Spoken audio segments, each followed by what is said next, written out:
Copyright disclaimer under Section 107 of the Copyright Act 1976. Allowance is made for fair use for purposes such as criticism, comment, news reporting, scholarship, and research. Fair use is a use permitted by copyright statute that might otherwise be infringing. Nonprofit, educational, or personal use tips the balance in favor of fair use.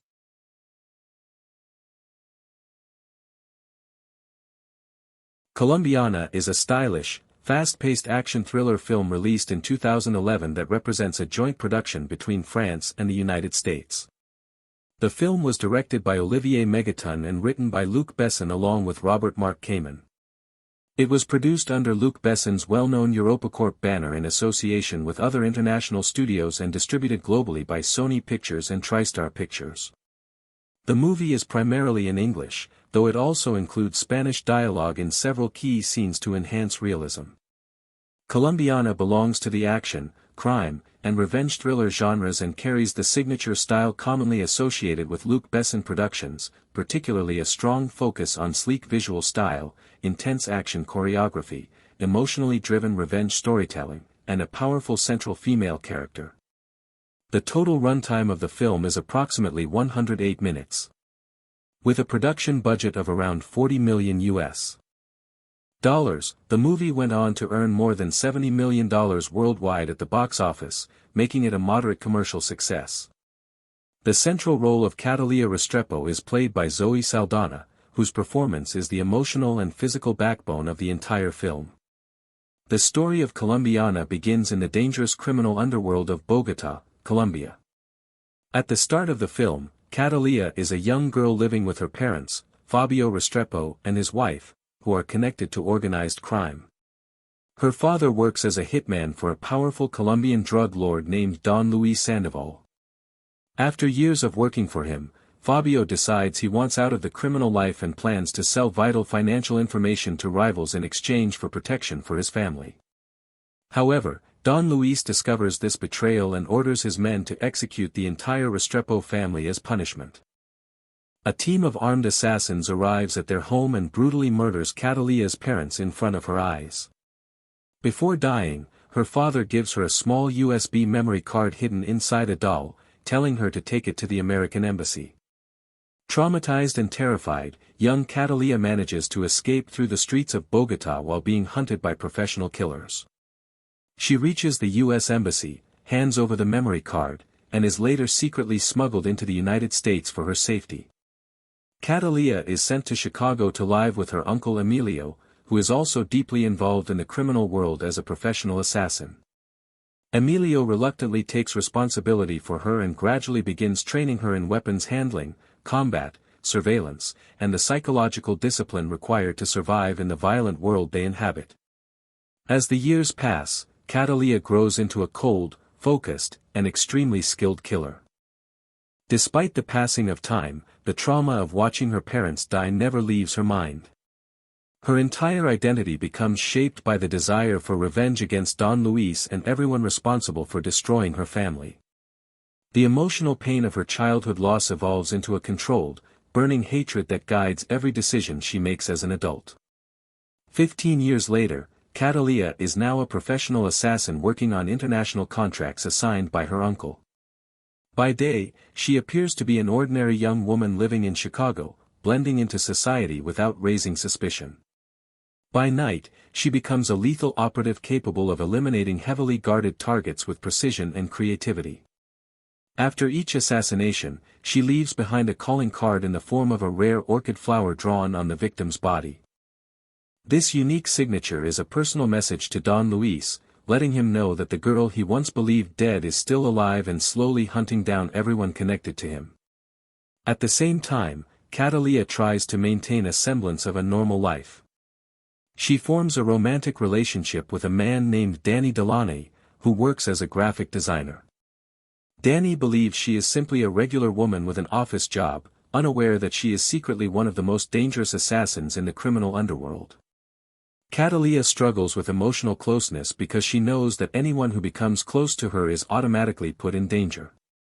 Her double life creates constant tension between her desire for human connection and the violent destiny she has chosen for herself. Meanwhile, the Federal Bureau of Investigation begins investigating a series of mysterious assassinations connected by the strange orchid symbol. Agents notice that the killings follow a very specific pattern and are likely being committed by a single highly trained professional. As they dig deeper into the investigation, they uncover the past connection to the Restrepo family massacre in Colombia. This leads them closer and closer to Cataleya, unknowingly threatening to expose her secret life. When Don Luis finally learns that the girl he ordered to be killed years ago is still alive and actively hunting his organization, he reacts with terror and fury. He sends his most ruthless assassins after her with the goal of eliminating her once and for all. This triggers a series of violent confrontations in Chicago and other locations.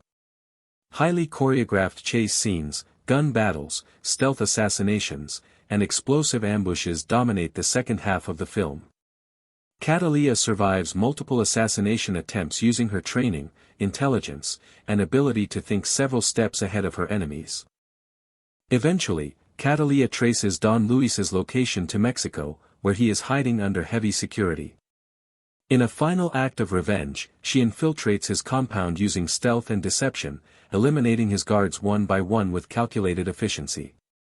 She ultimately confronts Don Luis face to face and kills him in the same brutal manner he used to destroy her family years earlier.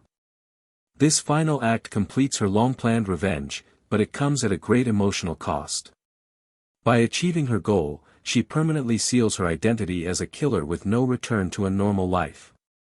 In the aftermath of Don Luis's death, his remaining allies retaliate by targeting anyone connected to Cataleya. Her uncle Emilio and her boyfriend Danny are placed in immediate danger. To protect them, Cataleya launches one last violent operation to eliminate every remaining enemy still hunting her. Although she succeeds, the cost of her actions forces her to disappear completely. In the film's closing moments, she vanishes from Chicago, erasing her identity and leaving behind the people she cares about in order to ensure their safety. The ending suggests that although her quest for revenge is complete, her life as a wandering phantom of violence is far from over. Zoe Saldana's performance as Cataleya Restrepo is the emotional core of the film. She portrays the character as both physically powerful and emotionally scarred, successfully balancing vulnerability with deadly precision. The role required intense physical training, including martial arts, weapons handling, and stunt choreography. Supporting performances include Michael Vartan as Danny Delaney, who represents the normal life Cataleya can never fully have, Cliff Curtis as Don Luis, the ruthless drug lord whose greed and cruelty drive the central conflict, and Lenny James as Emilio Restrepo, the conflicted uncle who both protects and weaponizes his niece. Jordi Mola plays Marco, one of Don Luis's most dangerous assassins, while Callum Blue appears as Richard, another key antagonist. The film also features the younger version of Cataleya played by child actors who convincingly convey her early trauma and survival instincts. Colombiana was filmed across several international locations, particularly in Chicago to represent the urban American setting and in areas that doubled for Colombia and Mexico. The cinematography by Romain Lecourbes emphasizes sleek urban visuals, dark interiors, and kinetic camera movements during action sequences. The musical score composed by Nathaniel Meckley adds tension and emotional depth, blending orchestral elements with modern electronic tones to suit the fast-paced narrative. The official theatrical trailers released months before the film's premiere highlighted Zoe Saldana's transformation into an action heroine following her success in Avatar and Star Trek. The marketing campaign emphasized intense shootouts, rooftop chases, and hand-to-hand combat scenes, positioning the movie as a high-octane revenge thriller with a strong female lead. The trailer quickly gained attention online and on television, particularly because audiences were eager to see Saldana in a darker, more aggressive role. Upon its release in late August 2011 in the United States and earlier in France, Colombiana received mixed reviews from critics. While many critics praised Zoe Saldana's physical performance, screen presence, and commitment to the demanding action role, some felt that the script relied too heavily on familiar revenge thriller clichés. However, general audiences responded well to the film's fast pacing, stylized violence, and emotional revenge theme. The movie performed decently at the box office and later gained additional popularity through home media, television broadcasts, and digital streaming platforms. Over the years, Colombiana has developed a loyal fan base, especially among viewers who enjoy female-led action thrillers and Luc Besson-style cinema. The character of Cataleya Restrepo is often compared to other cinematic assassins due to her cold efficiency, tragic backstory, and distinctive signature symbol. Although no official sequel was produced, discussions about follow-ups and spin-offs circulated for years due to the film's enduring popularity.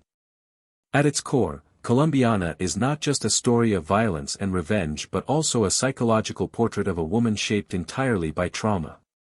The film explores how childhood tragedy can define identity, how vengeance becomes a consuming life purpose, and how the pursuit of justice through violence ultimately leaves emotional scars that never truly heal. Cataleya is not portrayed as a hero in the traditional sense, but rather as a survivor who becomes a weapon in order to survive. The film's ending reinforces the idea that revenge may bring closure, but it does not restore the innocence that was lost at the beginning of the journey. If you want, I can now further expand this into an academic-style 12,000-word keynote version, including psychological analysis, symbolism, cinematic techniques, character study, and cultural impact in even deeper detail. The visual language of Colombiana plays a major role in shaping the audience's experience of the story. The camera work is deliberately dynamic, using fast-tracking shots, aerial perspectives, and close-quarters framing to place the viewer directly inside Cataleya's dangerous world. During chase sequences, the camera often follows her movements with tight, fluid motion, creating a sense of immediacy and physical urgency. In contrast, quieter moments between missions are shot with steadier compositions and softer lighting, subtly emphasizing the emotional emptiness and isolation that define her personal life. This visual contrast between chaos and stillness reflects the dual nature of Cataleya's existence, one part silent observer, the other part unstoppable force. Lighting is used symbolically throughout the film. Dark shadows dominate interior assassination scenes, reinforcing the secrecy and moral ambiguity of Cataleya's work. In scenes set during her childhood in Colombia, warmer and brighter tones are used at first, representing familial comfort and innocence, but these tones abruptly shift to harsh, desaturated colors during the massacre of her parents. This sudden lighting change serves as a visual metaphor for the destruction of her childhood and the irreversible shift in her destiny. As an adult, Cataleya is frequently shown in dim urban environments, parking garages, rooftops, night streets, and abandoned buildings, suggesting that her life exists permanently in the shadows. Sound design also plays a critical role in the film's emotional impact.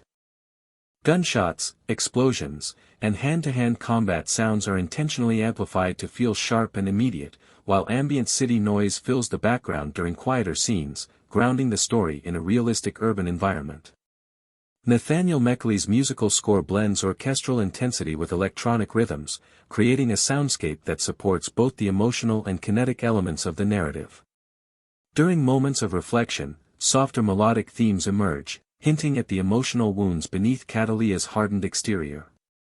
In action sequences, rhythmic percussion and fast-tempo instrumentation intensify the sense of danger and pursuit. Thematically, Colombiana operates on multiple psychological and emotional levels. On the surface, it is a straightforward revenge thriller. A wronged child grows into a deadly adult who hunts down those responsible for her suffering. Beneath this familiar framework, however, lies a deeper meditation on identity, trauma, and the cost of violence. Cataleya does not choose the life of an assassin out of ambition or greed, rather, it is imposed upon her by circumstance.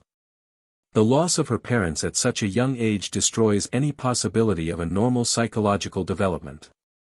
Her training under Emilio does not merely give her survival skills, it reshapes her emotional structure, teaching her to suppress fear, compassion, and vulnerability in favor of control and precision. Her emotional detachment is not portrayed as natural but as a coping mechanism. Throughout the film, moments of intimacy with Danny reveal her internal conflict. She desires normal human connection, but her inability to fully trust or feel safe makes genuine intimacy nearly impossible. This emotional distance underscores the tragic dimension of her character. She is not only hunted by criminals and law enforcement but also imprisoned by her own trauma. The revenge she seeks is not merely justice for her parents but also an attempt to give meaning to her suffering. By dedicating her life to vengeance, she transforms her trauma into purpose, even though that purpose ultimately consumes her. The relationship between Cataleya and Emilio also carries complex psychological weight. Emilio is both her protector and her corrupter. He saves her from being hunted after the massacre and provides her with shelter and training, but in doing so, he also molds her into a killer. His motivations are ambiguous. He cares for her as family, yet he also uses her as a valuable asset in his criminal operations. This dual role reflects the moral contradictions of the film's world, where survival often requires moral compromise. Emilio represents the inevitability of Cataleya's transformation. Had she been raised elsewhere, her life might have taken a different direction, but in his care, violence becomes her inheritance. Don Luis symbolizes unchecked power, cruelty, and the destructive greed of organized crime. Unlike many antagonists who are given complex psychological backgrounds, Don Luis is portrayed primarily as a force of corruption. His lack of remorse, even when confronted with the consequences of his actions, reinforces the moral justification for Cataleya's revenge in the eyes of the audience. Yet the film does not entirely glorify her actions. The destruction she brings is portrayed as necessary within the logic of the narrative, but it also leaves a trail of irreversible damage. Innocent lives are affected, and entire networks of people are pulled into her personal war. The FBI subplot introduces an external moral and legal perspective that contrasts with the criminal underworld. The investigators represent the formal structure of justice, operating within rules and procedures. However, their slow, bureaucratic approach consistently lags behind the speed and decisiveness of Cataleya's actions. This contrast raises an implicit question about the effectiveness of institutional justice in addressing deeply rooted criminal empires. In the world of Colombiana, official justice appears powerless to protect the innocent quickly enough, while personal vengeance becomes the only force capable of delivering immediate results. This moral tension adds complexity to the otherwise straightforward revenge narrative. The symbolism of the orchid is one of the film's most distinctive elements. Orchids are traditionally associated with beauty, rarity, and delicacy, yet Cataleya uses the symbol as a signature of death. This contrast reflects her own nature, outwardly calm and elegant, inwardly lethal. By leaving the orchid mark on her victims, she transforms each killing into a message, a psychological weapon aimed at Don Luis. It is her way of asserting control over the narrative of her life, turning from hunted child to hunting predator. The pacing of the film is designed to keep the audience in a constant state of tension. There is little downtime between major action sequences, and the story moves steadily toward its inevitable confrontation. Unlike slower, character-driven dramas, Colombiana relies on momentum. Each assassination brings Cataleya one step closer to her ultimate target while simultaneously increasing the danger to herself and those around her. The steady escalation of stakes culminates in the final act, where personal revenge and survival intersect in a violent clash of wills. From a genre perspective, Colombiana follows many of the established conventions of revenge thrillers while also attempting to subvert certain expectations through its female protagonist. Traditionally, the genre has been dominated by male anti-heroes driven by personal loss. By placing a woman at the center of the narrative, the film challenges traditional gender roles in action cinema. Cataleya is not portrayed as a sidekick, love interest, or passive victim who requires rescue. She is the primary agent of violence and decision-making. Her physical power, tactical intelligence, and emotional detachment position her as an equal, or superior, to her male adversaries. Zoe Saldana's physical transformation for the role was a significant aspect of the film's production. She underwent extensive training in martial arts, firearms handling, and stunt performance to ensure realism in the action sequences. Many of her scenes were performed with minimal use of stunt doubles, adding credibility to the character's lethal efficiency. Her athletic movement style, combined with controlled facial expressions, contributed to the portrayal of a disciplined assassin who rarely wastes motion or energy. The supporting cast plays a crucial role in reinforcing the film's emotional stakes. Michael Vartan's portrayal of Danny serves as a reminder of what Cataleya could have been in a different life. His innocence and unawareness of her true identity make him a symbol of lost normalcy. Cliff Curtis's performance as Don Luis emphasizes the cold arrogance of a man who believes himself untouchable until confronted with the consequences of his past actions. Lenny James's depiction of Emilio adds moral ambiguity, portraying a man who operates within criminal logic yet still struggles with guilt and familial responsibility. The international scope of the film adds to its sense of scale. Though much of the story takes place in Chicago, the narrative frequently references Colombia, Mexico, and broader international criminal networks. This global framing reinforces the idea that Cataleya's war is not confined to one city or country but exists within a transnational system of crime and corruption. Her journey from Bogotá to Chicago to Mexico mirrors her transformation from terrified child to global assassin, suggesting that violence has shaped every phase of her life across borders and cultures. The film's ending leaves the audience with a sense of emotional ambiguity rather than clear resolution. While Cataleya succeeds in killing Don Luis and dismantling his immediate organization, the cost is profound. She must abandon any chance of a stable personal life, sever emotional ties, and embrace total isolation to ensure the safety of those she loves. This conclusion reinforces the tragic undertone of the narrative. Revenge is achieved, but peace remains elusive. The final image of Cataleya disappearing into an uncertain future encapsulates the central paradox of the film: victory through violence offers closure but not healing. In the years following its release, Colombiana has continued to be discussed as part of the broader trend of female-led action cinema that gained prominence in the late 2000s and early 2010s.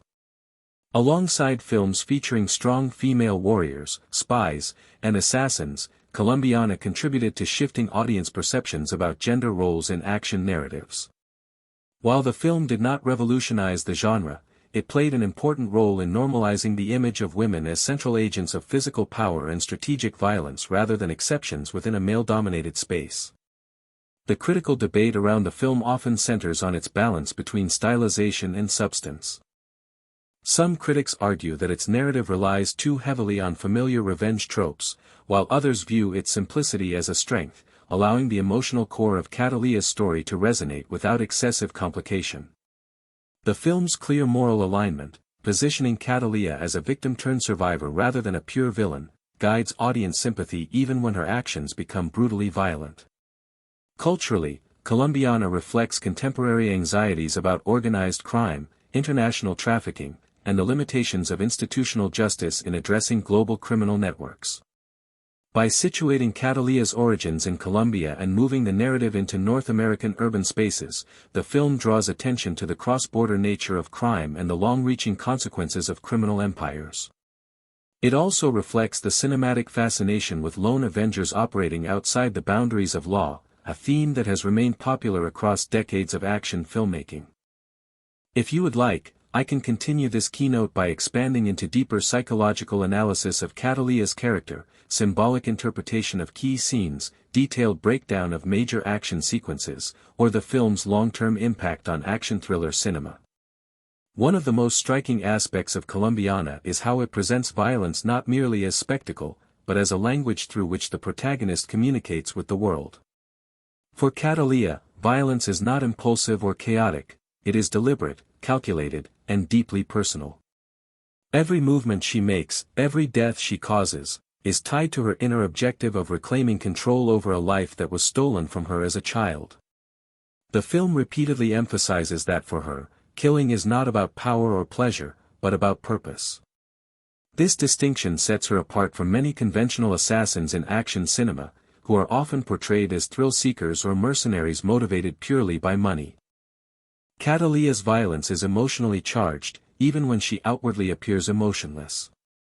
The contrast between her internal emotional state and her external composure is one of the central dramatic tensions of the film. She rarely displays overt emotion during her missions, maintaining a controlled, almost mechanical demeanor. Yet brief glimpses of vulnerability reveal the suppressed grief and longing beneath the surface. These moments are subtle but significant: a quiet pause after a kill, a distant stare at a photograph, or a fleeting expression of discomfort when confronted with domestic normality. The film uses these restrained emotional cues to suggest that no amount of training can completely erase the trauma that defines her existence. Another important dimension of the narrative is the idea of inheritance, not in terms of wealth or status, but in terms of violence. Cataleya inherits her father's skills, his enemies, and ultimately his fate as a warrior trapped in the criminal underworld. Her transformation from innocent child to professional killer is framed as both a consequence of circumstance and a form of tragic inevitability. The world into which she is born offers her no alternative path. This deterministic view of destiny gives the story a somber undertone, suggesting that in certain environments, violence becomes a generational cycle that is almost impossible to escape. The relationship between Cataleya and the criminal world is also shaped by power dynamics. Although she becomes one of the most dangerous figures within that world, she is still constantly hunted, surveilled, and targeted. Her power is never absolute. Each adversary she defeats only leads to new threats emerging.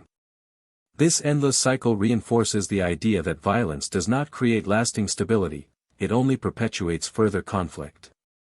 Even when she achieves her ultimate goal of killing Don Luis, the victory feels incomplete because it cannot restore what was lost, nor can it guarantee safety in the future.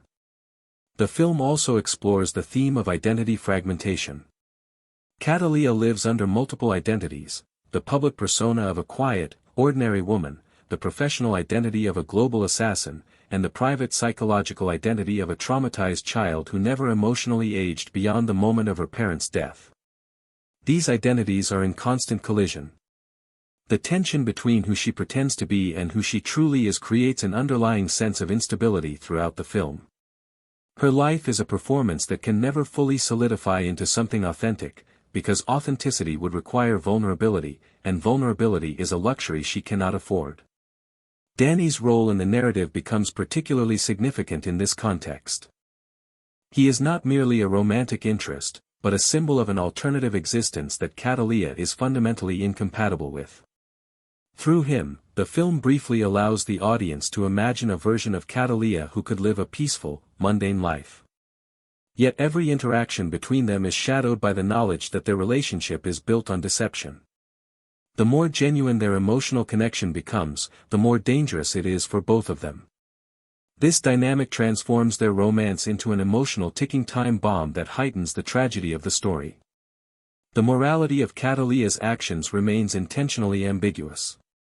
On one hand, the audience is encouraged to empathize with her suffering and to understand the motivation behind her revenge. On the other hand, the scale of violence she unleashes is extreme, and many of its victims are connected to criminal networks only indirectly. The film avoids presenting her as a righteous hero in the traditional sense. Instead, she exists in a morally gray space where justice and vengeance blur into each other. This moral ambiguity is essential to the film's emotional impact, as it prevents the story from becoming a simple tale of good versus evil. The depiction of law enforcement further reinforces this ambiguity. The FBI agents pursuing the orchid-marked killings are shown as diligent and methodical, yet consistently reactive rather than proactive. They are always steps behind Cataleya, arriving at crime scenes after the damage has been done.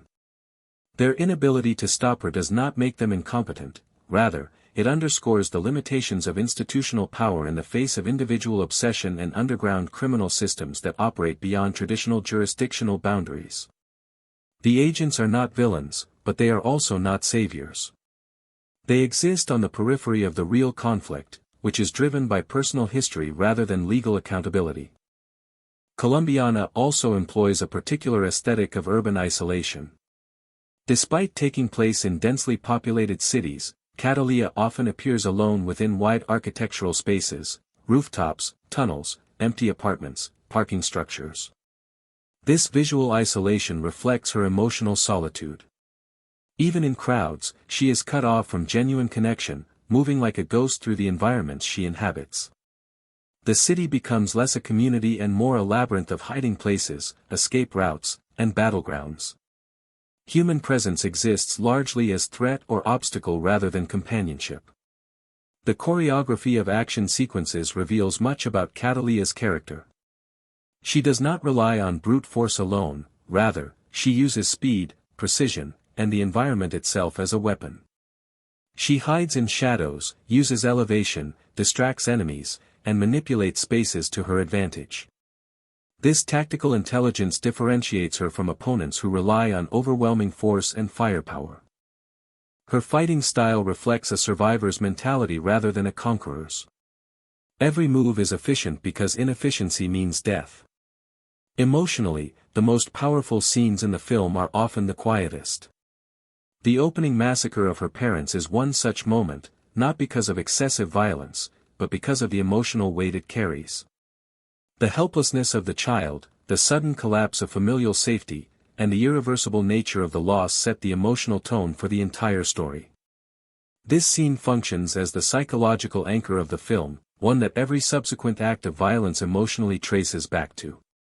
No matter how many enemies Cataleya kills, the memory of that moment remains untouched and unresolved. The final act of the film, where Don Luis is confronted and killed, serves as both narrative climax and emotional release. Yet even this moment of revenge is deliberately stripped of triumphal celebration. The confrontation is brutal, efficient, and emotionally restrained. There is no extended monologue, no dramatic exchange of words that would romanticize the act. Don Luis dies quickly, without ceremony. This lack of spectacle reinforces the idea that even the ultimate act of vengeance cannot truly compensate for a lifetime of pain. The simplicity of his death stands in stark contrast to the magnitude of the suffering he caused. After the revenge is complete, the emotional aftermath becomes the true resolution of the film. Cataleya's disappearance is not presented as an escape into freedom, but as a necessary withdrawal into isolation. She cannot remain in the life she briefly tried to build, because her mere presence endangers those around her. This ending is deeply tragic. She survives physically but sacrifices emotional fulfillment. The price of vengeance is permanent solitude. The film closes not with a sense of victory, but with an awareness of irreversible loss. From a broader cinematic perspective, Colombiana fits within a lineage of revenge narratives that trace back to classic westerns, film noir, and modern action cinema. The core structure, a traumatized protagonist seeking retribution against a powerful antagonist, is timeless. What distinguishes Colombiana is the specificity of its emotional focus and the gender of its central character.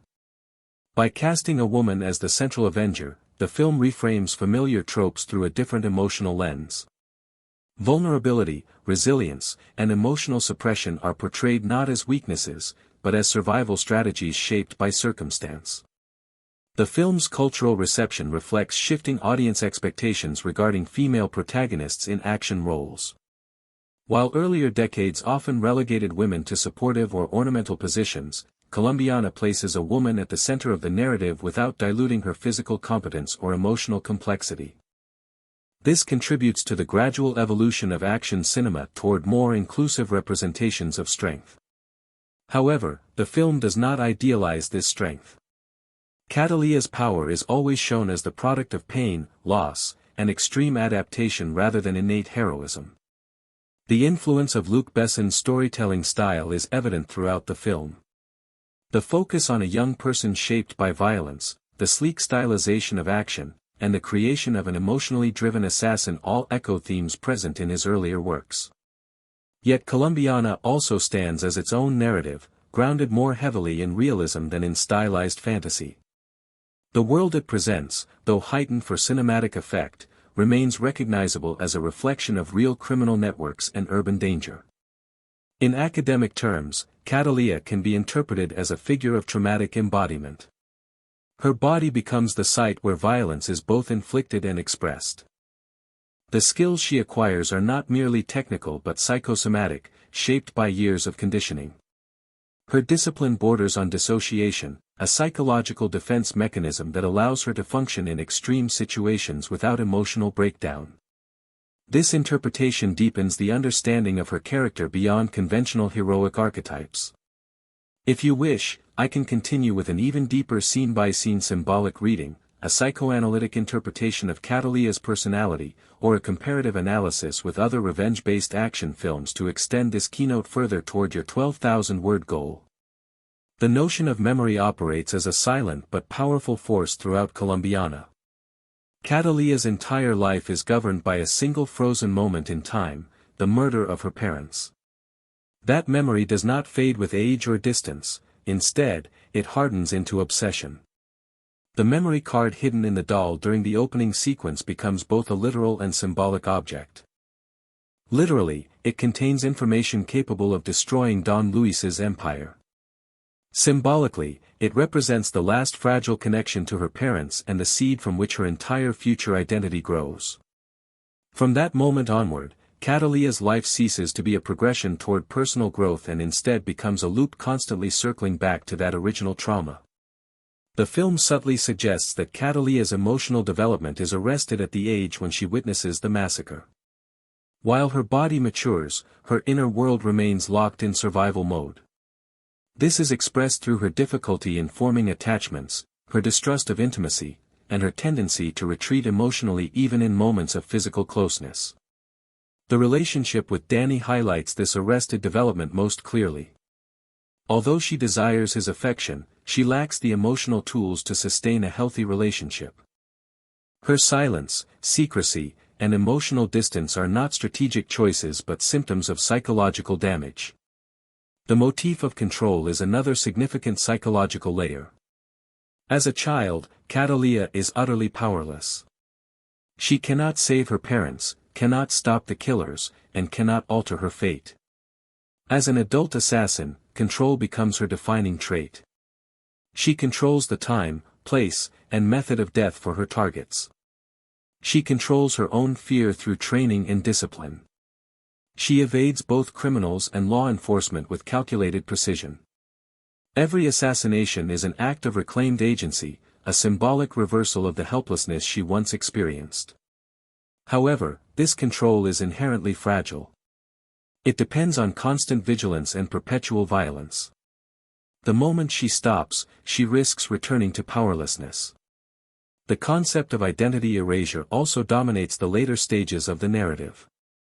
By the end of the film, Cataleya must erase herself completely in order to protect those she loves. This erasure is the final consequence of her chosen path. She began life as a child with a name, a family, and a future. She ends as a ghost, stripped of any stable identity. The transformation from person to weapon to shadow reflects the ultimate cost of revenge. The film suggests that while revenge may satisfy a moral or emotional demand, it slowly annihilates the individual who pursues it. The structure of the film reinforces this trajectory of erasure. The early scenes in Colombia are rich in emotional context, family interactions, domestic space, cultural specificity. As the story moves into the world of professional assassination, personal details gradually fade. The narrative becomes increasingly dominated by movement, tactics, targets, and survival. By the final act, the story is almost entirely stripped of domestic or emotional grounding. This structural shift mirrors Cataleya's own inner desolation. From a cinematic craft perspective, the editing rhythm deserves particular attention. The film frequently alternates between rapid action cutting and extended moments of silence. This contrast produces psychological whiplash in the viewer, simulating the extreme emotional shifts within Cataleya herself. During assassinations, cuts are quick and precise, mirroring the character's lethal efficiency. During moments of reflection or tension, shots linger just long enough to reveal discomfort and unease. This editing strategy prevents the film from becoming purely kinetic spectacle, maintaining an underlying current of introspection. The use of space also carries symbolic weight. Childhood spaces are confined but warm, homes, narrow streets, intimate interiors. Adult spaces are vast but cold, warehouses, rooftops, highways, monochromatic apartments. This spatial evolution visually expresses the emotional journey from vulnerable belonging to powerful isolation. Even Cataleya's living quarters are more like temporary shelters than true homes, reinforcing the idea that she has no place of lasting refuge. The presence of Emilio in her life complicates the moral landscape of the film. He is neither purely villain nor purely protector. His decision to train Cataleya in the arts of assassination can be interpreted as both an act of survival and an act of exploitation. He saves her from helplessness, yet he also ensures that violence becomes her only language. This duality reflects the moral compromises inherent in environments dominated by crime. In such contexts, traditional ethical categories collapse, replaced by survival-based reasoning. Emilio's love for Cataleya exists, but it is filtered through a worldview shaped by decades of bloodshed. The role of fate versus choice remains deliberately ambiguous. On one level, Cataleya's path appears inevitable, dictated by the brutal conditions of her childhood. On another level, the film suggests that every act of killing is still a choice, however constrained that choice may be. This ambiguity prevents the narrative from collapsing into fatalism. It preserves the moral weight of her decisions, even while acknowledging the overwhelming pressure of her circumstances. The audience's identification with Cataleya is carefully engineered through cinematic alignment rather than moral justification. The camera follows her perspective closely, granting access to her movements and strategies while withholding similar access to her enemies. This alignment does not necessarily make her morally right, but it makes her psychologically legible. Viewers understand not only what she does, but why she does it, which creates a form of empathetic engagement that operates independently of ethical endorsement. The tension between spectacle and realism remains a constant negotiation throughout the film. While many action sequences are stylized for cinematic impact, the emotional consequences of violence are treated with relative seriousness. Characters do not simply disappear without impact. Each kill contributes to an accumulating sense of inevitability, drawing the story closer to its destructive conclusion. There is little sense of casual heroism, instead, every confrontation carries an undertone of risk and irrevocability. In the broader tradition of revenge cinema, Colombiana belongs to a lineage where the avenger is both hero and tragic figure. Like classical tragic protagonists, Cataleya is defined by a single overriding objective that ultimately isolates her from the very humanity she seeks to honor through vengeance. Her loyalty to her parents' memory becomes the force that destroys all other possible futures. In this way, the film echoes the structure of ancient tragedy, where destiny and choice intertwine to produce inevitable loss. The final silence of the film is one of its most meaningful elements. After the noise of gunfire, explosions, and pursuit, the concluding moments are stripped of sound and spectacle. This silence is not peaceful, it is empty. It reflects the emotional vacuum left once the purpose of revenge is fulfilled. Without an enemy to hunt, Cataleya must confront the possibility that her entire identity has been built around destruction. The film does not show what comes next, leaving the audience with unresolved tension rather than comforting closure.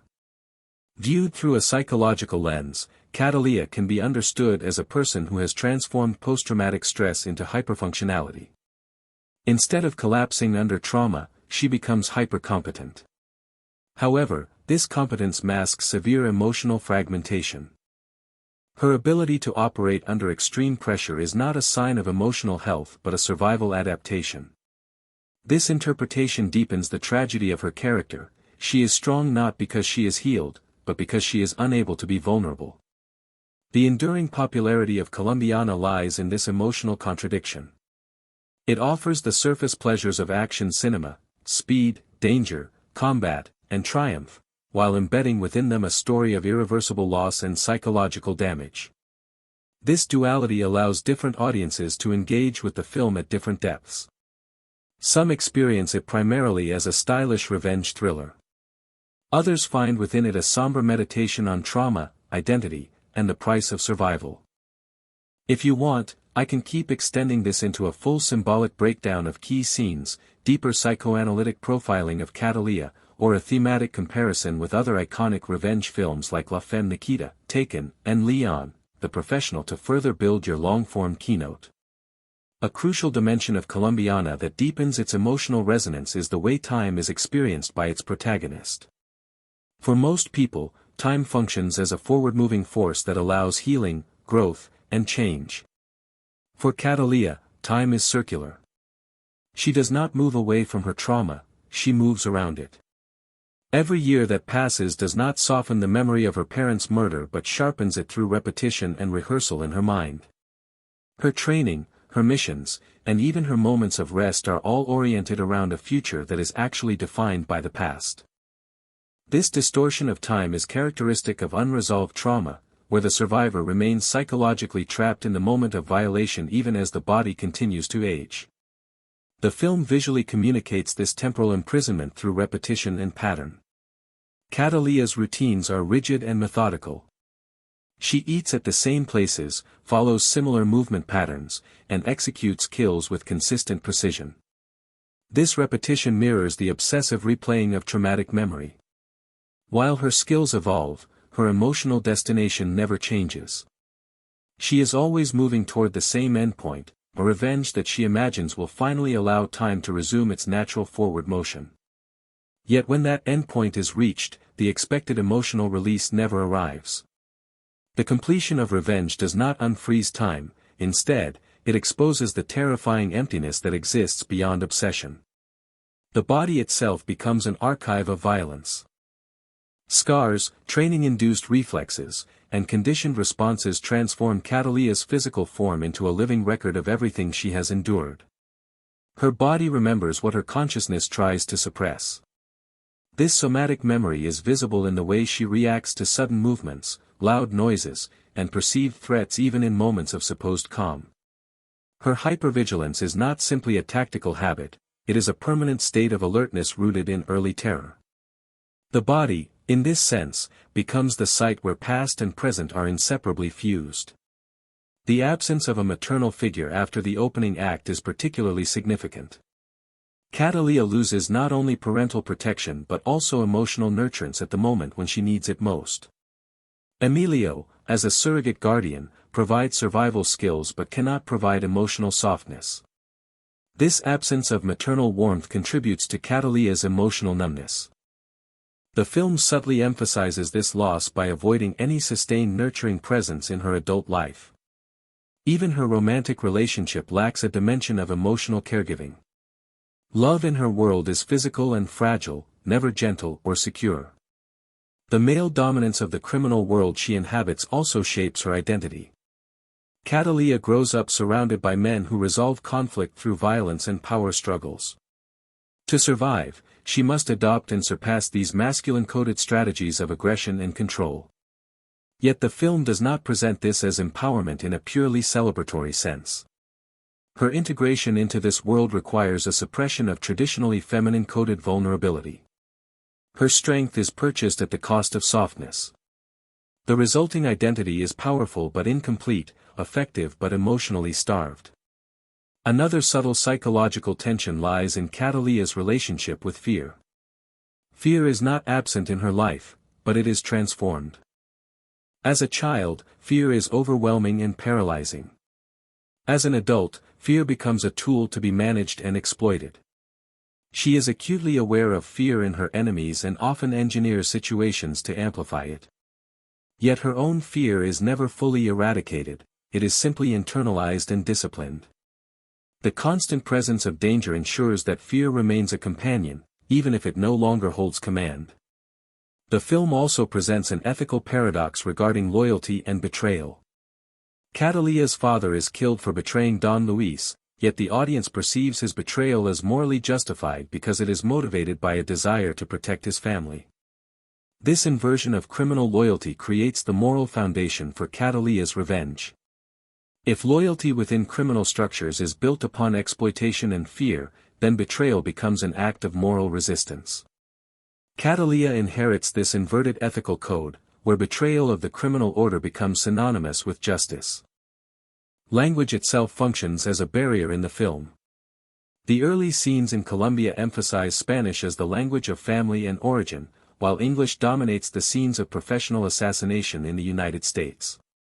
This linguistic shift symbolizes cultural dislocation and emotional displacement. Cataleya's transition into an English-speaking environment coincides with her transformation into a weaponized identity. Her emotional life, rooted in Spanish and tied to her family, becomes separated from her functional life, conducted in English. Language thus mirrors psychological fragmentation. The anonymity of death in the later portions of the film further emphasizes her alienation. Many of her victims remain nameless and faceless, defined only by their function within criminal networks. This anonymity serves two purposes. On a narrative level, it accelerates pacing and emphasizes the scale of her campaign. On a psychological level, it reflects the emotional numbing required to sustain repeated acts of killing. Individuality in her targets would introduce moral hesitation, anonymity allows efficiency. The dehumanization of others becomes a mechanism for preserving her own emotional stability. The FBI's investigation, while peripheral to the emotional core of the film, introduces a contrasting logic of evidence, pattern recognition, and bureaucratic process. Their work unfolds slowly and methodically, governed by rules and documentation. Cataleya's violence, by contrast, is immediate, fluid, and personal. The coexistence of these two temporalities, bureaucratic time and vengeance time, highlights the disjunction between institutional justice and personal retribution. The law advances cautiously, revenge moves with relentless speed. One of the film's most unsettling implications is the suggestion that Cataleya is most truly herself when she is in motion toward violence. Stillness is portrayed as uncomfortable for her. Moments of rest are filled with unease, displacement, or anticipation. Action becomes her state of being. This inversion of normal human experience, where rest is restorative and action is draining, underscores how deeply her psychology has been reshaped by trauma. For her, movement toward danger provides clarity, while safety produces disorientation. The lack of humor or levity in the film is also significant. Even minor moments that could offer comic relief are restrained. This tonal consistency reinforces the emotional gravity of the story. The world of Colombiana is one where lightness cannot survive because its protagonist cannot afford it. Humor would require a sense of safety, and safety is precisely what her life denies. The audience's emotional journey mirrors Cataleya's psychological arc. At the beginning, viewers experience shock and sympathy through the brutality inflicted on the child. As the film progresses, this sympathy becomes complicated by the scale of her violence. By the final act, the audience is caught in an emotional contradiction, desiring the completion of her revenge while simultaneously recognizing the emptiness it will bring. This duality is one of the film's most powerful emotional achievements. It refuses to grant the viewer a simple emotional resolution. Even the geography of the final confrontation carries symbolic meaning. Don Luis is killed not in the place where the original crime occurred, but in a distant territory dominated by secrecy and altered identities. Revenge thus becomes a transnational act, reflecting the global reach of the crime that destroyed her family. The separation between origin and conclusion reinforces the idea that some wounds cannot be healed in the place where they were inflicted. The journey itself becomes part of the psychological burden. After Don Luis's death, the narrative does not linger on celebration or aftermath in a conventional sense. There is no triumphant return, no restored domestic order. Instead, the story accelerates toward disappearance. This narrative choice emphasizes that Cataleya's defining purpose has been annihilation rather than restoration.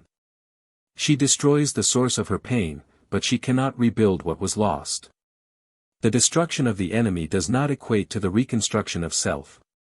The final erasure of Cataleya from her previous life can be interpreted as a form of living death. She survives physically but abandons her social and emotional existence. This form of survival is deeply ambivalent. It is biologically successful but existentially empty.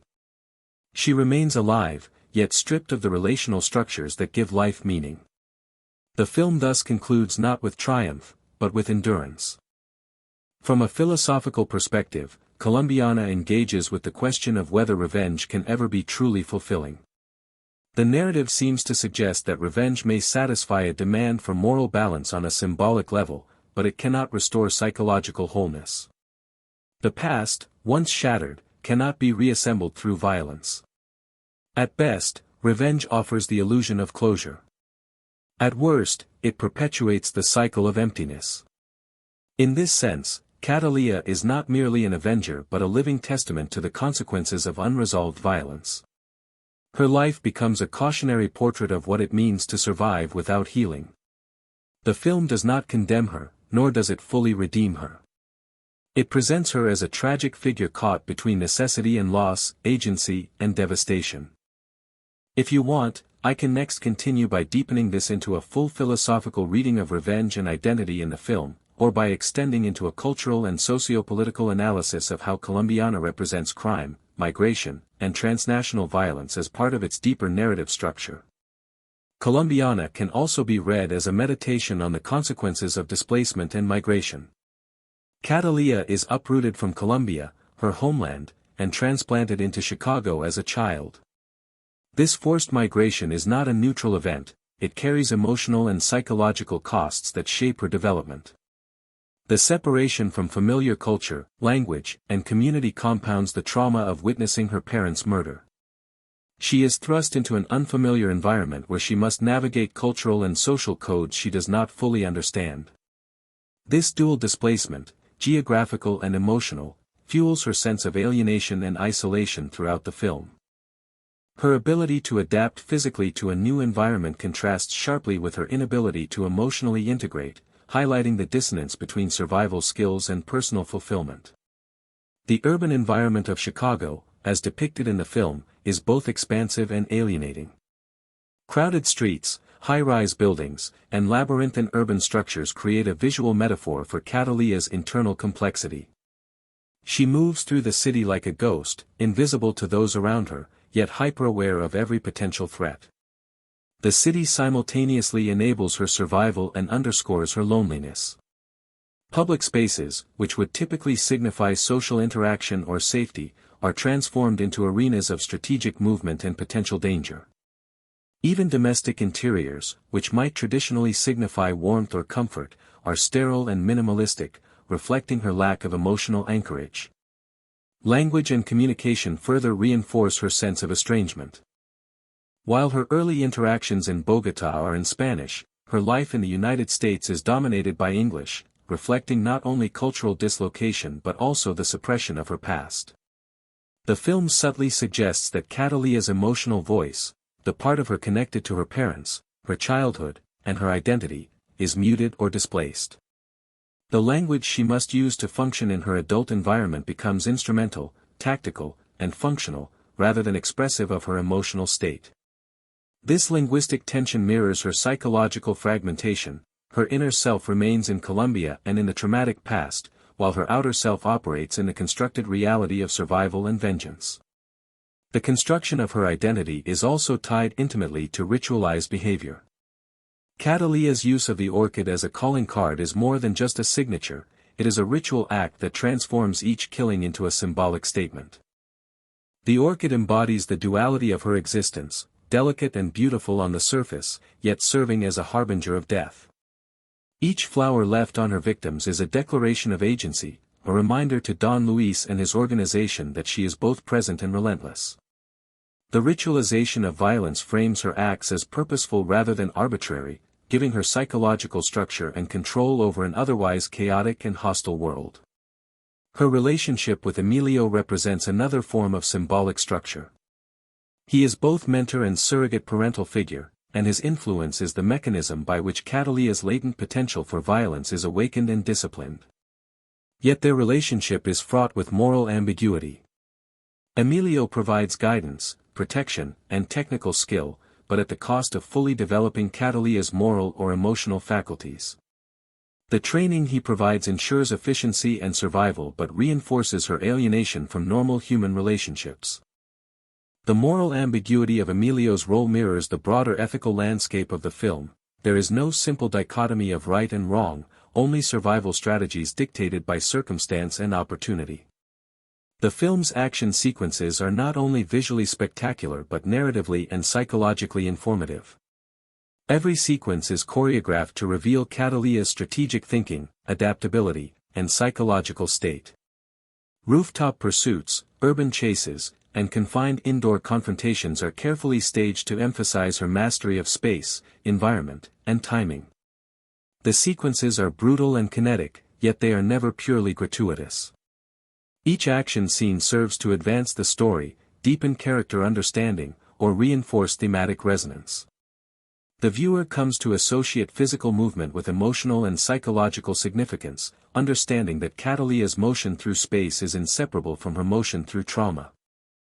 Sound design and musical scoring further enhance this immersive experience. Nathaniel Meckley's score oscillates between tension-building rhythms during moments of action and soft, melancholic motifs during introspective sequences. The auditory contrast reinforces the duality of Cataleya's existence, relentless execution of vengeance on one side, suppressed grief and longing on the other. The careful mixing of diegetic and non-diegetic sound situates the viewer within Cataleya's sensory perspective, creating a visceral understanding of her heightened awareness, constant vigilance, and emotional restraint. Ethical questions underpin every major choice in Colombiana. Cataleya's violence is personally justified in the narrative, yet it also disrupts wider social and moral structures.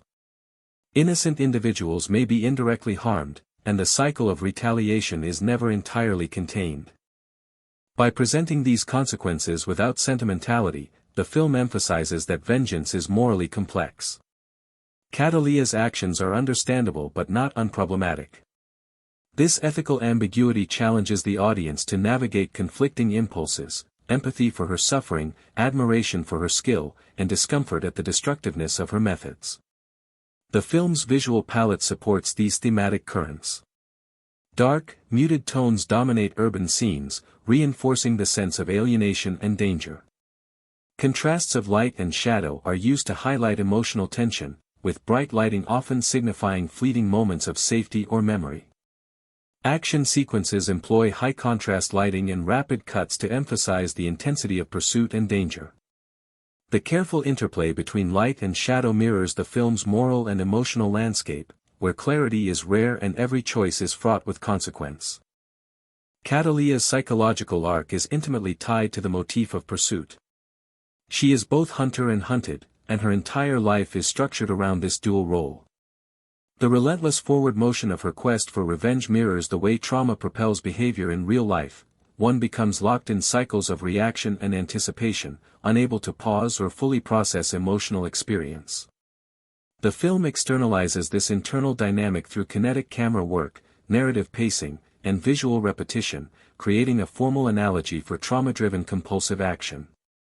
Her final act of vengeance, killing Don Luis, represents narrative closure on one level but opens new questions on another. Although the primary antagonist is eliminated, the moral, psychological, and social consequences of years of violence remain unresolved. Cataleya's disappearance signals the continuation of her internal struggle, even after the external struggle is ostensibly complete. This ending reinforces a central thesis of the film: revenge does not heal, it transforms. It changes the avenger, reshapes the world around them, and leaves a permanent imprint on both. Colombiana's enduring significance in action cinema lies in its synthesis of psychological depth with genre conventions. While many revenge thrillers focus on spectacle and plot mechanics, Colombiana invests heavily in the interior life of its protagonist. The film allows audiences to experience both the visceral excitement of action sequences and the sobering weight of trauma, identity fragmentation, and moral ambiguity.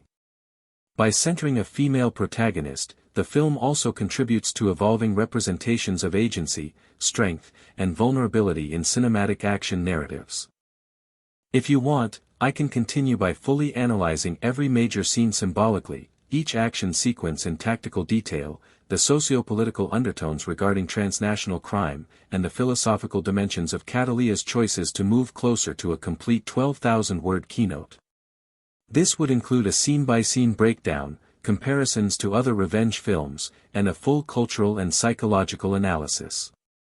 A deeper examination of Colombiana reveals that the film is not merely a story of personal revenge, but also a meditation on the systemic nature of violence and crime. Don Luis's criminal empire operates like an ecosystem. Corruption, loyalty, betrayal, and exploitation are all mechanisms that maintain its power. Cataleya enters this system not as an external agent of justice but as a disruptive force. Her actions expose the fragility of the network, demonstrating how one determined individual, shaped by trauma and skill, can destabilize entrenched structures of power. In this way, the film highlights the tension between institutionalized criminality and individual agency, suggesting that systemic violence can only be countered by extraordinary, often morally ambiguous, acts. Cataleya's methodical dismantling of Don Luis's organization also mirrors a chess-like strategy, where foresight, patience, and anticipation are paramount. Each assassination is calculated to provoke maximum disruption with minimal exposure. This strategic mindset underscores a critical aspect of her psychological makeup. She is not motivated by impulsive rage but by careful deliberation. Her emotional intensity is channeled into precision, making her both formidable and tragic. The meticulousness of her actions reflects a disciplined mind conditioned by trauma and training, emphasizing the intersection of psychological adaptation and physical skill. The transnational dimension of the narrative, spanning Colombia, the United States, and Mexico, adds layers of complexity to the story. Violence and crime are shown to cross borders effortlessly, while institutions like law enforcement are constrained by geography, bureaucracy, and jurisdiction. Cataleya herself becomes a borderless agent of vengeance, capable of navigating multiple cultural, linguistic, and geographic terrains. This mobility positions her as both an insider and outsider within each environment. She belongs nowhere fully, yet her agency affects every system she touches. The film subtly interrogates the limitations of national institutions in addressing globalized criminal networks, highlighting the moral and operational gaps that leave space for extrajudicial justice. The portrayal of Cataleya's childhood trauma is particularly significant in understanding her adult identity. The early massacre is both literal and symbolic. It represents the shattering of safety, family, and trust. The narrative suggests that such trauma is formative, shaping cognition, emotional processing, and relational capacity. Cataleya's later interactions, with Danny, with Emilio, and even with herself, cannot be separated from this origin. Her skill as an assassin is inseparable from her loss, and her obsession with revenge is inseparable from her grief. The film emphasizes that trauma is not just a moment in the past but an enduring, shaping force that guides every decision, every emotional response, and every tactical move. The film's cinematography reinforces this psychological perspective. Tight close-ups during moments of tension convey Cataleya's acute awareness and isolation, while long shots during chases or rooftop sequences emphasize the vast, impersonal world in which she must operate. Movement and stillness are used symbolically. Motion reflects purpose and engagement, stillness reflects vulnerability or reflection.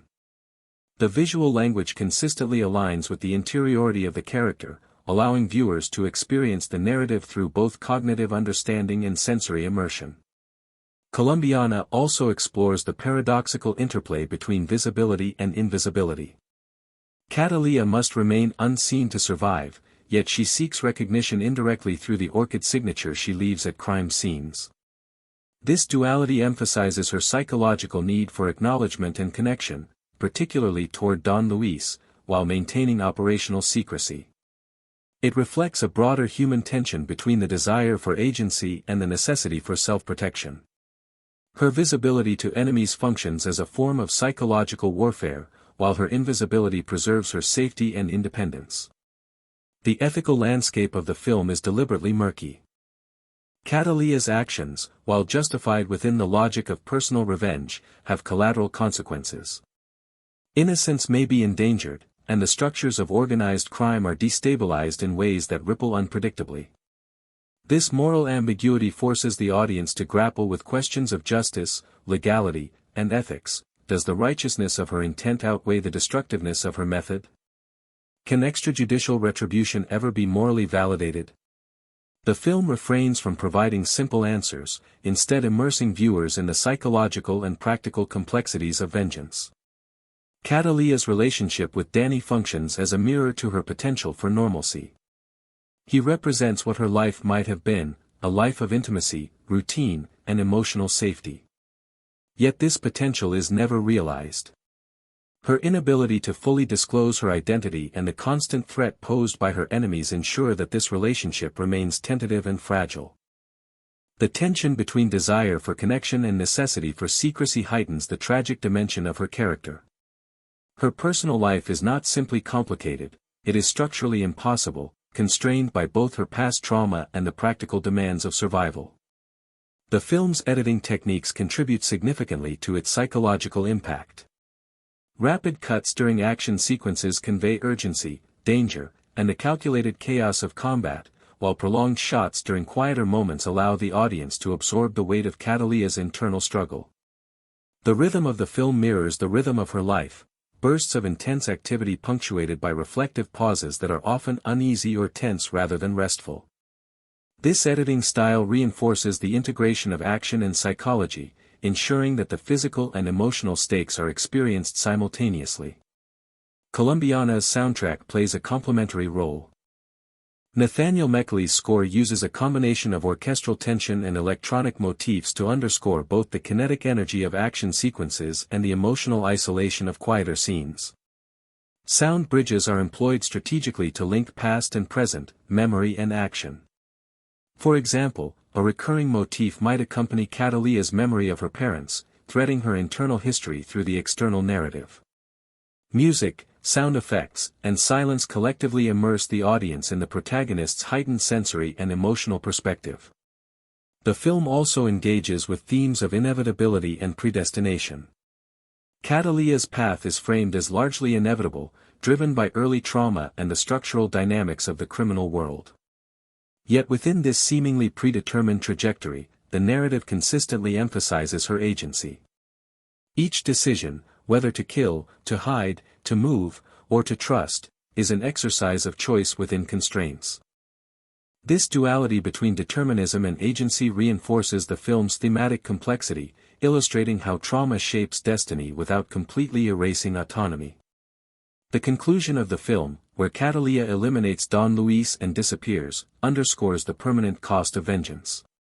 She succeeds in her objective, yet she cannot reintegrate into conventional society, cannot reclaim her childhood innocence, and cannot fully experience emotional connection. The completion of her revenge is therefore both a resolution and a further complication. While justice in the narrow sense is achieved, existential and emotional resolution remain elusive. This duality contributes to the film's lasting impact, leaving viewers with a sense of moral and emotional tension rather than simple catharsis. Finally, Colombiana's contribution to action cinema lies in its integration of character psychology with genre conventions. The film achieves a synthesis of high-intensity action, narrative clarity, and profound psychological exploration. Cataleya is both archetypal and unique, a revenge-driven assassin within a familiar genre framework, yet rendered psychologically complex, emotionally resonant, and morally ambiguous. Her trajectory illustrates the interplay of trauma, skill, agency, and consequence, demonstrating how personal history shapes both action and identity. If you like, I can next continue with a detailed scene-by-scene symbolic analysis, psychoanalytic profiling of Cataleya, and comparisons with other iconic revenge films, which will push this keynote toward a fully comprehensive 12,000-word document. This would include the symbolic meaning of every major location, the significance of each fight, the ethical implications of her actions, and the cultural commentary embedded in the narrative. The opening sequence immediately establishes the thematic and emotional core of the film. Bogotá is depicted in warm, vibrant tones that suggest domesticity, innocence, and belonging. The cityscape, crowded yet intimate, contrasts with the cold precision of the assassins who enter Cataleya's home. The massacre of her parents is not just a plot device, it is a symbolic rupture. The destruction of familial space signifies the destruction of trust, safety, and psychological grounding. The camera lingers on the chaos from the perspective of young Cataleya, emphasizing her helplessness. The trauma is encoded visually and auditorily, the abrupt changes in lighting, the sharpness of gunfire, and the silence following screams create a sensory imprint that informs her adult psyche.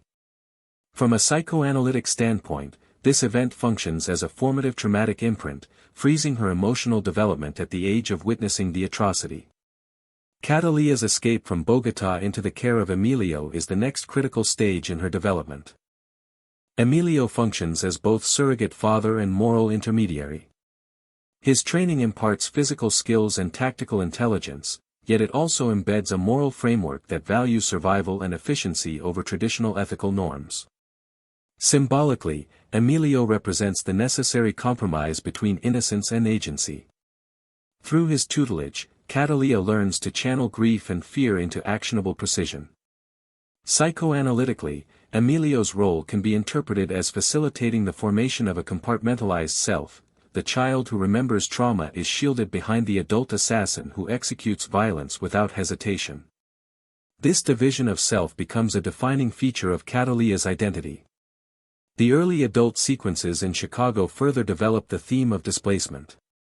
Chicago's urban architecture, sterile apartments, glass towers, and expansive highways, contrasts sharply with Bogotá's warmth. Each location is carefully chosen to underscore Cataleya's alienation.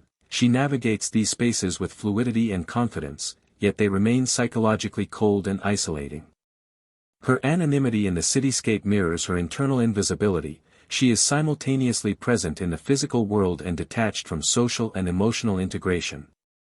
The choreography of her movement through these spaces demonstrates not just physical skill but psychological adaptation. She manipulates the environment, using shadows, rooftops, and urban corridors to maintain both agency and safety.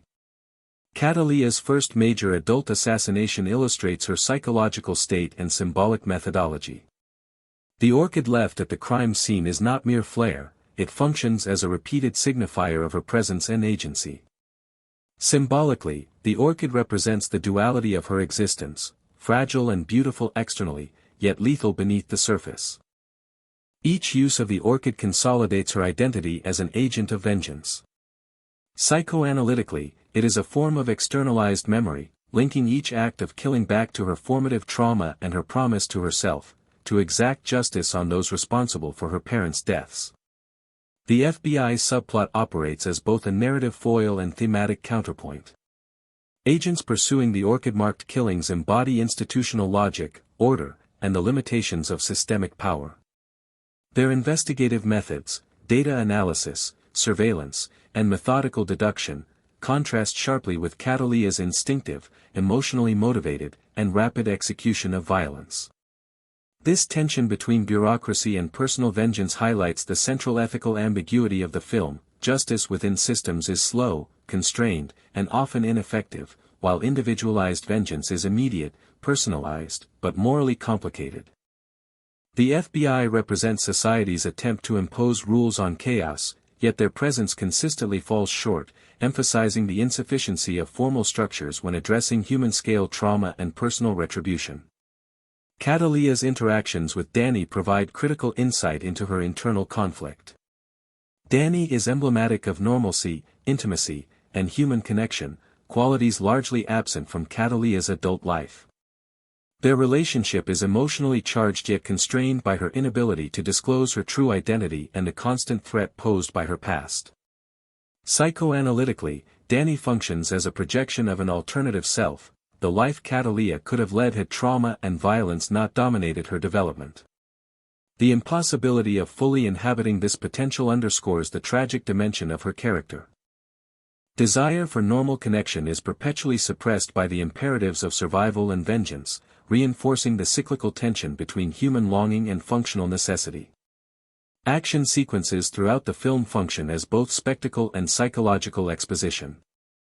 The rooftop chase, for example, conveys Cataleya's mastery of spatial awareness, reflexive decision-making, and strategic adaptability.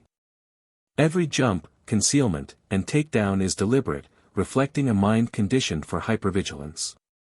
Symbolically, urban landscapes serve as extensions of her internal psychology. Vertical spaces denote aspiration and risk, shadowed corridors represent secrecy and threat, and open streets symbolize vulnerability. Each environment is both literal and metaphorical, shaping and reflecting her behavior. The choreography of combat also encodes her trauma. movements are precise and controlled, indicating both physical competence and emotional discipline, while the absence of gratuitous struggle underscores her efficiency born from necessity rather than impulse. The confrontation with Don Luis is the narrative and symbolic climax. It represents both external and internal resolution. Externally, she achieves revenge; internally, she confronts the embodiment of her trauma. The setting, removed from her original home, in an environment dominated by anonymity and isolation, symbolizes the detachment required to complete her revenge. Don Luis's death is efficient and devoid of theatrics, reflecting the narrative's refusal to romanticize violence. The act completes her mission but exposes the limitations of vengeance as a mechanism for emotional healing. While justice is achieved in a narrow sense, the psychological and existential consequences remain unresolved. The film's conclusion, where Cataleya disappears after executing her revenge, reinforces the permanent cost of vengeance. Psychoanalytically, her disappearance represents the consolidation of her compartmentalized identity. The child survivor, the adult assassin, and the emotionally detached observer are fully merged into a functional but isolated self. Ethically and existentially, her survival is ambiguous. She is physically alive but relationally and emotionally absent. This ending emphasizes the paradox of revenge cinema: fulfillment of a goal does not equate to personal restoration. The narrative leaves viewers with a dual awareness of accomplishment and loss, reinforcing the film's tragic resonance. From a socio-cultural perspective, Colombiana engages with globalized crime, migration, and transnational systems of power. Cataleya's journey from Colombia to the United States illustrates how violence and criminality transcend borders, while institutional justice remains bounded by nationality, bureaucracy, and procedural limitation. The film underscores the tension between personal agency and systemic constraints, highlighting the ethical, practical, and emotional implications of navigating a world structured by both lawlessness and institutional insufficiency. Colombiana's contribution to action cinema lies in its synthesis of genre conventions with deep psychological insight. The revenge thriller formula, personal loss, strategic planning, and ultimate confrontation, is combined with sustained attention to trauma, identity, and emotional consequence.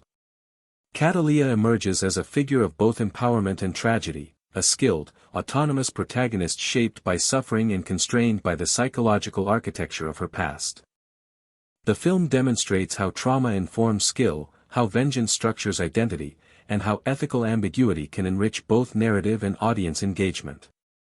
If you want, I can continue next with a scene-by-scene breakdown of every major location, symbol, and moral interaction, including comparisons with other iconic revenge films like La Femme Nikita, Leon, The Professional, and Taken, fully integrating cultural, philosophical, and psychological dimensions to approach a complete 12,000-word keynote. Following the conclusion of the Don Luis confrontation, the narrative shifts to Cataleya's disappearance, a scene that encapsulates the paradox of vengeance. Unlike typical action climaxes that conclude with triumph, celebration, or restored social order, Colombiana closes with ambiguity. The protagonist vanishes into anonymity, leaving the audience to grapple with the consequences of her actions. Symbolically, this disappearance represents both survival and exile. She remains physically alive but emotionally and socially unmoored. Psychoanalytically, this aligns with the concept of a permanently compartmentalized self, where trauma, violence, and adaptive skill coexist but preclude integration into normative life structures. The audience is left to reflect on the cost of revenge, not in terms of cinematic spectacle, but in terms of existential consequence. Examining the locations of major confrontations provides additional insight. Bogotá, where the narrative begins, is lush, intimate, and culturally specific.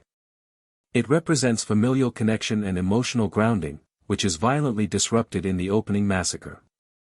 Chicago, by contrast, is portrayed as expansive, impersonal, and structurally complex. High-rise apartments, labyrinthine alleyways, and rooftop sequences highlight both opportunity and isolation.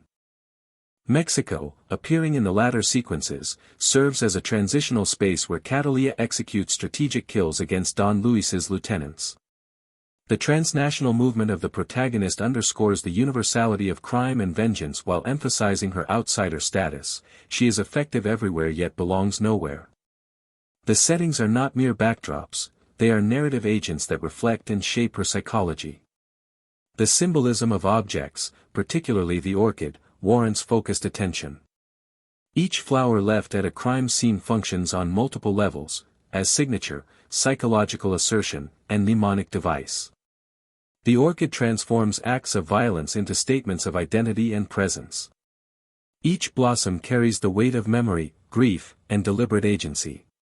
Comparatively, in Leon, the professional, objects like Leon's plants signify life, care, and attachment, contrasting with Cataleya's orchids, which signify death, agency, and unfulfilled emotional connection. Both films use objects as extensions of character psychology, yet their symbolic valences diverge, reflecting differences in narrative purpose and emotional focus. Cataleya's actions also bear comparison to other iconic revenge narratives. In La Femme Nikita, Besson similarly presents a young female protagonist trained to execute violence, yet Nikita's story emphasizes transformation and integration into society through manipulation and compromise. Cataleya, in contrast, demonstrates a trajectory where full integration is impossible, vengeance is achieved, but personal fulfillment is sacrificed. In Taken, Brian Mills's revenge is similarly extrajudicial, yet the narrative restores familial order at the conclusion, contrasting sharply with Cataleya's permanent alienation. These comparisons highlight Colombiana's unique commitment to psychological realism and moral ambiguity, presenting revenge as transformative yet isolating rather than restorative. Ethical considerations permeate every major scene. Cataleya's meticulous assassinations highlight both precision and collateral risk. Innocent or indirectly connected individuals may be endangered, illustrating the moral complexity inherent in personal retribution. The narrative consistently emphasizes that while her actions are understandable within the logic of vengeance, they are ethically ambiguous in a broader societal context. The audience is thus positioned to empathize without condoning, creating tension between emotional engagement and moral judgment. The FBI subplot functions as a narrative and ethical counterpoint. The agent's methodical pursuit represents institutional justice constrained by process and jurisdiction. Unlike Cataleya's swift, personalized, and morally flexible approach, the FBI embodies systemic limitation. The contrast between institutional slow-moving logic and Cataleya's immediate action emphasizes both the inefficacy of formal justice in addressing human-scale trauma and the dangers inherent in unilateral vengeance. Symbolically, it underscores the tension between societal norms and individual moral imperatives. Action choreography in Colombiana communicates character psychology as much as plot. Rooftop sequences, urban chases, and confined interior fights are structured to reveal decision-making, risk assessment, and psychological state. Each movement is functional, precise, and economically motivated, reflecting a life conditioned by trauma and training. The environment becomes an extension of Cataleya's cognition. Shadows, height, and line of sight are manipulated strategically, demonstrating that survival and vengeance are inseparable. Compared with other revenge films, the integration of environment, psychological state, and action in Colombiana is unusually cohesive, emphasizing the protagonist's holistic adaptation to trauma. Music and sound design amplify the psychological and emotional landscape. Nathaniel Mekali's score alternates between tension-filled, percussive motifs during action sequences and soft, melancholic themes during reflective moments. Sound bridges link past trauma to present action, reinforcing the continuity of Cataleya's psychological narrative. Silence is deployed strategically, especially following violent confrontations, allowing the audience to inhabit the psychological void she experiences. In comparison to other action revenge films, Colombiana emphasizes interiority and emotional resonance rather than purely kinetic spectacle. Cataleya's engagement with fear further illustrates her psychological adaptation. Fear is present but controlled, transformed into situational awareness and strategic advantage.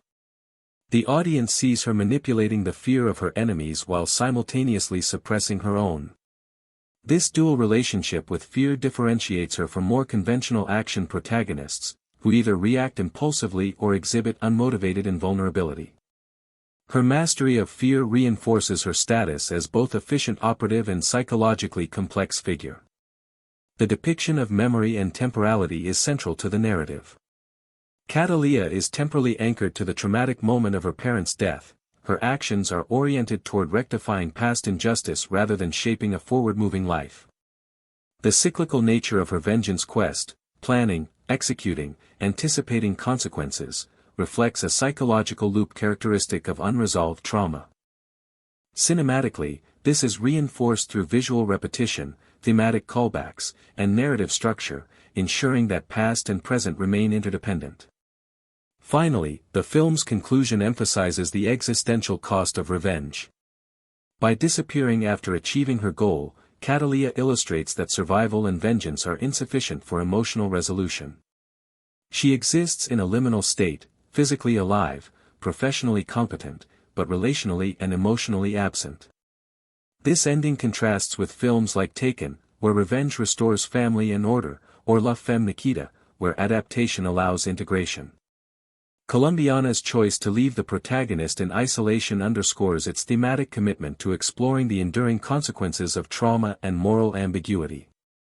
Next, I can continue with an exhaustive, scene-by-scene psychoanalytic and symbolic analysis of every major action sequence, key dialogue, and cinematic motif, fully integrating comparisons with other films, cultural commentary, and ethical reflection, which will move us closer to a complete 12,000-word keynote.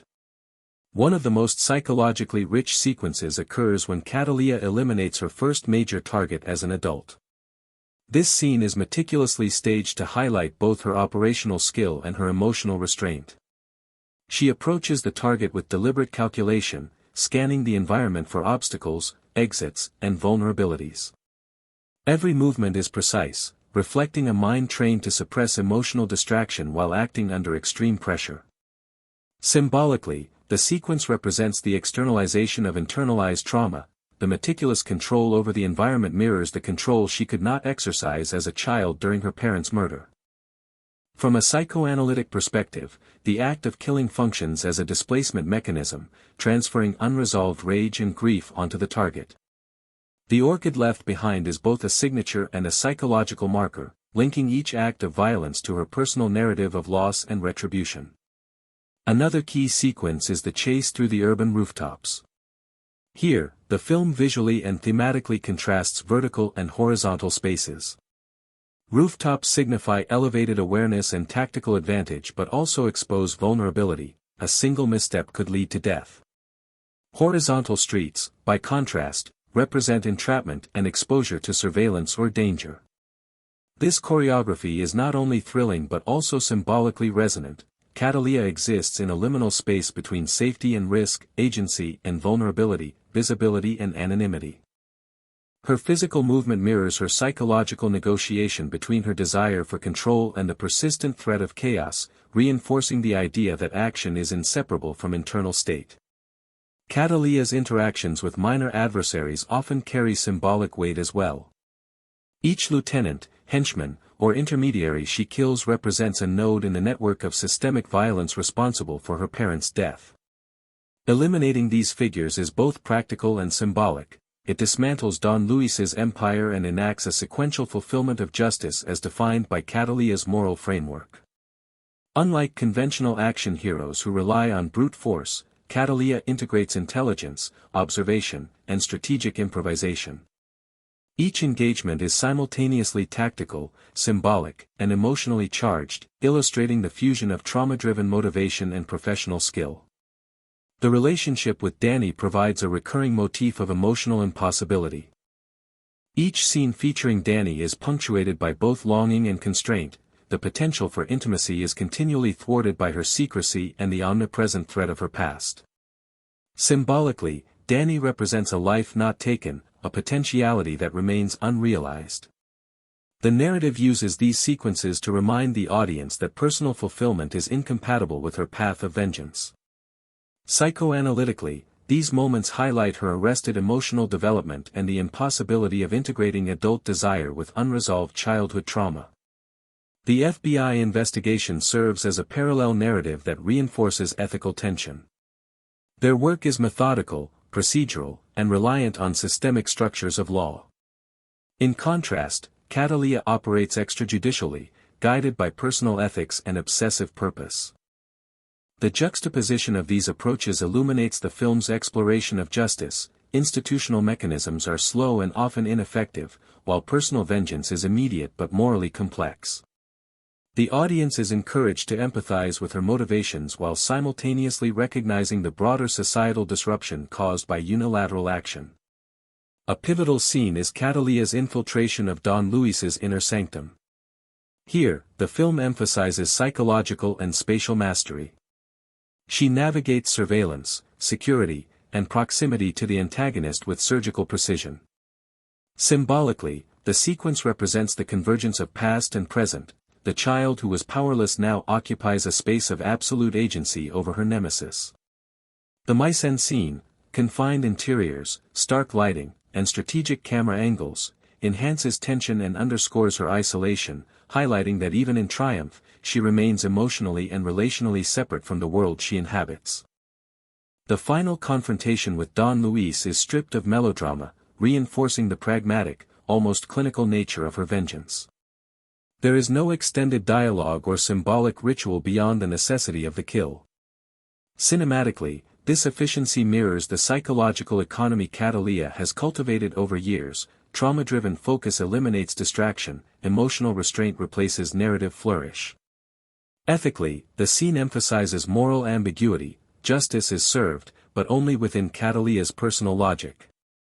The consequences for her social and emotional life remain unresolved, illustrating the film's commitment to a psychologically coherent, rather than conventionally satisfying, narrative conclusion. Symbolic objects recur throughout the film to underscore thematic continuity. The orchid, previously discussed, functions as a mnemonic device, moral marker, and assertion of identity. Other objects, such as Cataleya's firearms, serve dual roles: practical tools for survival and symbols of the inescapable presence of violence. Each item she interacts with is weighted with both narrative and psychological significance, reinforcing the interplay between external action and internal motivation. Compared to other revenge films, Colombiana integrates symbolic object use more consistently into both plot and character psychology, avoiding gratuitous ornamentation. Music and sound design further reinforce psychological depth. Action sequences are underscored with tense, percussive motifs, emphasizing danger and strategic calculation.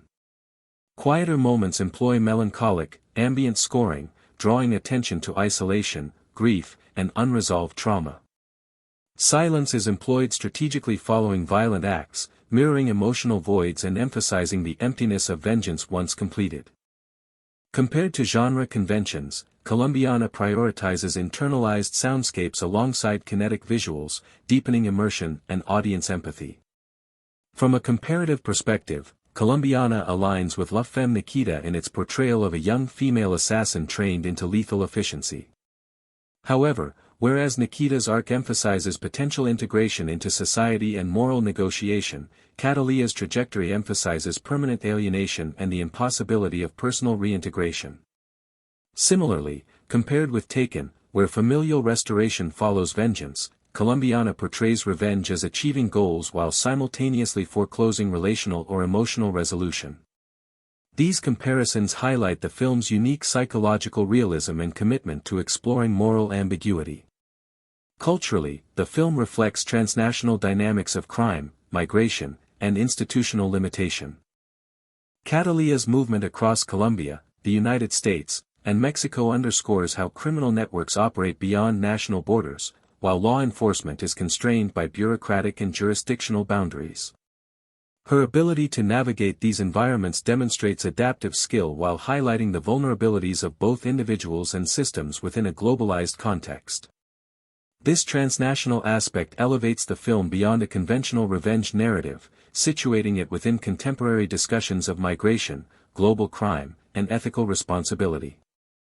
The psychological realism of Cataleya's character is reinforced by her sustained relationship with trauma, memory, and fear. She is hypervigilant, calculating, and emotionally restrained, yet her actions are inseparable from her formative experiences.